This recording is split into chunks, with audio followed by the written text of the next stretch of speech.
Hello everyone, मेरा नाम है अनूप और आप देख रहे हैं वेब शिक्षा। वेब डिज़ाइनिंग की इस सीरीज़ में आपका स्वागत है। वेब डिज़ाइनिंग की सीरीज़ में हम अभी सीख रहे हैं HTML। HTML के अंदर हमने कुछ टॉपिक्स कवर कर लिए हैं, जैसे introduction, basic tags. Last video हमारा था एलिमेंट्स।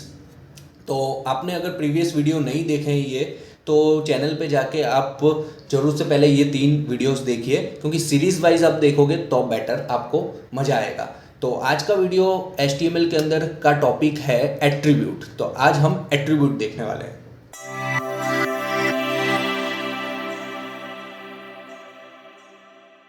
Okay, welcome again. तो आज का टॉपिक है attribute, HTML attribute. HTML attribute are a special words that provide additional information to HTML elements। Attribute क्या होता है कि हमारा कोई एलिमेंट्स है। एलिमेंट्स मतलब कि मैंने पिछले वीडियो में बताया था आपको कि एलिमेंट्स मतलब जैसे कि पी टैग एक स्टार्ट हुआ, बीच में कोई कंटेंट लिखा हमने और क्लोज किया हमने पी टैग को, ठीक है, तो एक एलिमेंट्स हुआ। एलिमेंट्स के अंदर हम कुछ वर्ड, स्पेशल वर्ड लिखते हैं, उसको बोलते हैं एट्रीब्यूट। आगे अच्छे से और एक्सप्लेन करते हैं। The attribute should always be applied with the name and value pair. तो एट्रीब्यूट जो एलिमेंट्स के अंदर हम लिखते हैं, तो उसके अंदर हमको उसका पहले एट्रीब्यूट का नाम देना होता है और उसकी वैल्यू, कुछ ना कुछ उसकी वैल्यू होती है। तो वो उसकी सिंटैक्स है। थोड़ा देख लेते हैं प्रैक्टिकली, जैसे ये सिंटैक्स। ओके, इसका मीनिंग क्या है? एट्रीब्यूट कैसा होता है, जैसे एक इसकी सिंटैक्स है ये, तो एलिमेंट्स मतलब पी टैग। सपोज करो कि मैंने पी टैग यहाँ पे लिखा है, यहाँ पे पी क्लोज और यहाँ पे कंटेंट, उसकी वैल्यू।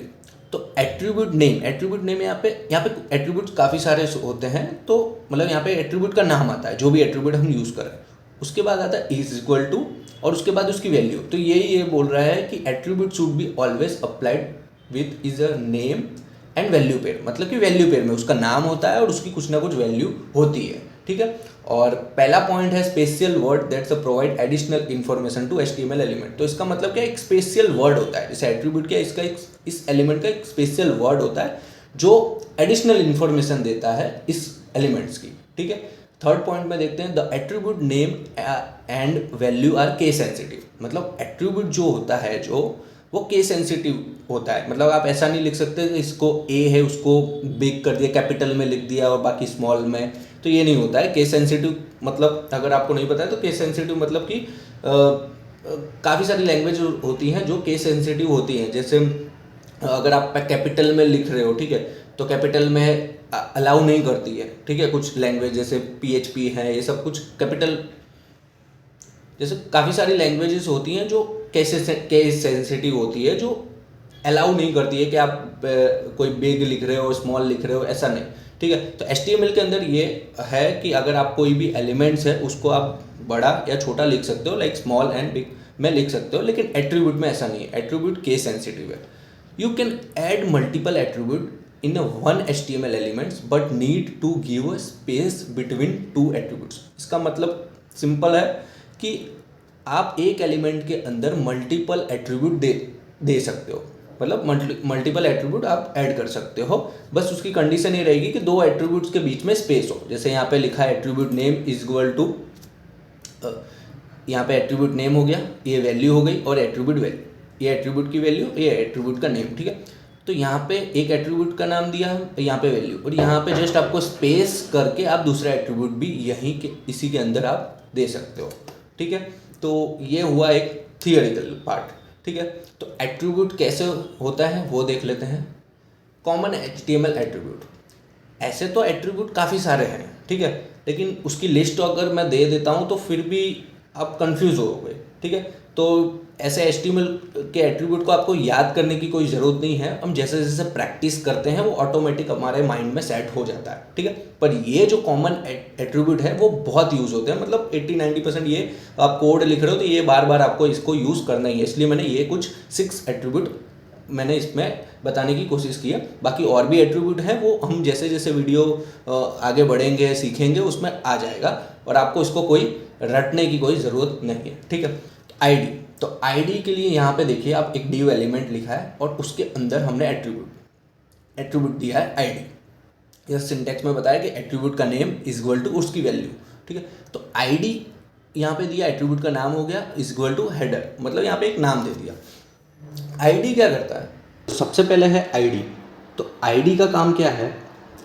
कोई भी एलिमेंट को एक यूनिक आइडेंटिटी करने के लिए कुछ नाम देना, ठीक है।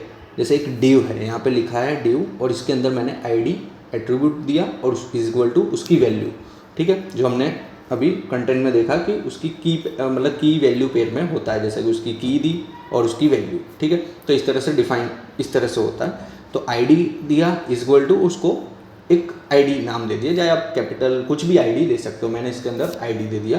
तो एक इसका इस एलिमेंट का एक यूनिक नाम हो गया, ठीक है। सेम ऐसा होता है क्लास। क्लास के अंदर भी इसी तरह से ही नाम देना होता है, लेकिन क्लास का काम ज़्यादातर किसके लिए होता है? जैसे कि इस एलिमेंट के अंदर आपको कुछ डिज़ाइन करना है, जैसे उसका कलर चेंज करना है, फॉन्ट चेंज करना है, तो उसके लिए हम क्लास यूज़ करते हैं, ठीक है। तो यहाँ पे टेक्स्ट प्राइमरी लिख दिया और आपको इसको एक्सेस करके आप उसको स्टाइलिंग कर सकते हो। तो ये पार्ट है वो CSS में हम देखने वाले हैं कि कैसे यूज़ होता है। अभी इस वीडियो में आप ये देखिए कि एट्रीब्यूट कैसे डिफाइन होता है और क्या क्या होता है, ठीक है, एट्रीब्यूट वो देखिए। थर्ड वन है कि स्टाइल। अब स्टाइल भी एक एट्रीब्यूट है जिसको आप स्टाइल करने के लिए, जैसे इस H1 है, ठीक है, उसका कलर ब्लू हो गया, मतलब स्टाइल इज इक्वल टू ये हो गया एट्रीब्यूट, उसके बाद वैल्यू, ठीक है।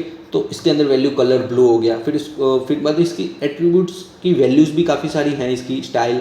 अब ये भी हम CSS में देखेंगे, ठीक है, कि इसको स्टाइल कैसे करना है, ठीक है। तो ये भी एक स्टाइल एट्रीब्यूट हो गया, ठीक है। फिर हो गया चौथा है SRC एंड अल्ट। तो इमेज टैग का भी एक टॉपिक है जिसमें हम इमेज कैसे शो करनी है, क्या है, वो सब कुछ उसमें जानेंगे। तो अभी इमेज के अंदर आप इग्नोर भी कर सकते हैं, लेकिन मैं ऊपर से बता देता हूँ कि ये SRC एक एट्रीब्यूट है, इज इक्वल टू उसको URL दिया और अल्ट उसका इमेज का नाम हुआ। ये टैग को आप अभी रहने दीजिए वरना ज़्यादा कन्फ्यूज़ होगा, ठीक है। तो इसको हम इमेज वाला जो टॉपिक लेंगे उसमें हम कवर कर लेंगे, ठीक है। HREF हमने A टैग को देखा हुआ है बेसिक टैग वाले वीडियो के अंदर, ठीक है। तो जिसके अंदर हमने A लिखा था, उसके बाद HREF इज इक्वल टू उसके अंदर हमने URL दी थी जिसको हम रीडायरेक्ट करने के लिए, कि मतलब एक टैग का काम क्या होता है कि उसमें कुछ लिख के हमको कहीं और पेज पे या कहीं रीडायरेक्ट करना, ठीक है। तो HREF जो था वो है एट्रीब्यूट और उसके अंदर हमने जो वैल्यू दी थी, उसमें URL दी थी, वो उसकी वैल्यू है, ठीक है। उसके बाद लास्ट है टाइटल। टाइटल क्या है? कोई एलिमेंट को नाम देना, ठीक है। अब इससे आप कंफ्यूज मत होना कि आईडी और क्लास में भी हमने इसको नाम दिया था, वो नाम नहीं है, वो एक आइडेंटिफाई करने के लिए होता है। जैसे आईडी लिया, ठीक है, अब उसको आपने वैल्यू दी, उसको इस आईडी को एक्सेस करके आप कुछ परफॉर्म करने वाले हो। ऐसे ही क्लास के अंदर जो आपने नाम दिया है उसको आप एक्सेस करके उस पर स्टाइलिंग करने वाले हो, ठीक है। तो वो एक अलग हुआ। टाइटल है, टाइटल एक एलिमेंट का नामकरण करना, ठीक है। तो जैसे P है, P टैग क्या है? अब ये सपोज करो कि ये आपने किसके लिए यूज़ किया है, ठीक है, ये दिस इज ए पैराग्राफ है, ये वेबसाइट के अंदर मल्टीपल P टैग होते हैं, तो उस पर आप टाइटल नाम का एक एट्रीब्यूट देके उसको डिफाइन कर सकते हो कि ये मेरा XYZ डिस्क्रिप्शन है ऐसा, तो ये है टाइटल एट्रीब्यूट, ठीक है। तो ये हुए एट्रीब्यूट्स जो बहुत कॉमन यूज़ होते हैं, बहुत ज़्यादा यूज़ होते हैं। जैसे काफ़ी सारे एट्रीब्यूट्स हैं जो हम आने वाले वीडियो में कवर कर लेंगे। तो अभी के लिए इतना ही रखते हैं। तो ये एट्रीब्यूट क्या है, कैसे डिफाइन करना होता है, एट्रीब्यूट कैसे होते हैं, किस तरह से उसको सिंटैक्स है, सब कुछ हमने इसमें समझा। ओके, अगर आपको कुछ समझ नहीं आया हो तो मुझे कमेंट्स में पूछ सकते हो, मैं ज़रूर से उसमें ट्राई करूँगा आपको आंसर देने का, ठीक है। अगर ये वीडियो आपको पसंद आया हो तो वीडियो को लाइक करना, ये सीरीज़ आपको पसंद आ रही हो तो चैनल को सब्सक्राइब करके नोटिफिकेशन बेल आइकन प्रेस कर देना, जिससे हमारी सारे वीडियो की नोटिफिकेशन आपको मिलती रहे। आई होप कि आपको एंजॉय कर रहे हो ये सीरीज़, तो लाइक ज़रूर करना जिससे मुझे मोटिवेट मिलता रहे। Thank you, bye bye.